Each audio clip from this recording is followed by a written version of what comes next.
This is a collaboration between SOPMED, which are experts in ozone therapy, and ACAM with regards to the use of peptides for aging, aesthetics, immune modulation, and a variety of illnesses like Lyme and autoimmunity. So the question is, why build this type of meeting on top of ozone therapy?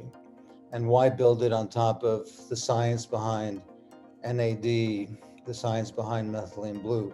Because these are fundamental therapies that allow everything that we're going to use on our patients to get deeper into the microcirculation, deeper into oxygen transport, and make everything that we do better. It's important with regards to ozone therapy in particular to review protocols from time to time, even if you're an expert in the field. And we will focus on a few things that'll make the meeting, I believe, unique.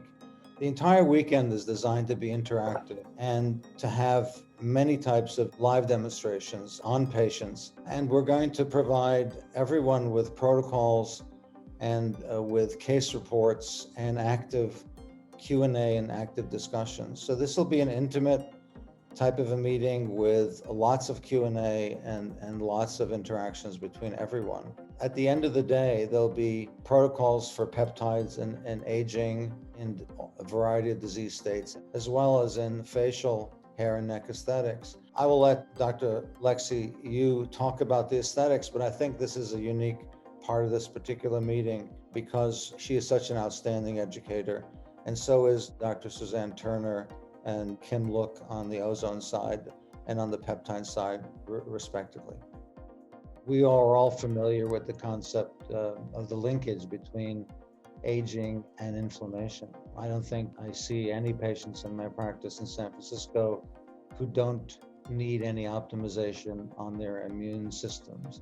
So immune modulation is going to be one of the topics that we're going to speak to on the peptide second day, and also bring in the concept of peptides, the use of peptides in our toolbox for autoimmunity and also for Lyme disease. But functionally, as it relates to aging as well, and even to aesthetics, immune modulation is an important phenomenon, and peptides are a major player in this area. So peptides are fundamental, ozone is fundamental, glutathione, NAD, and methylene blue are fundamental types of therapies, and that's what we're going to focus on in an in-depth Q&A type of fashion with live demonstrations and case presentations.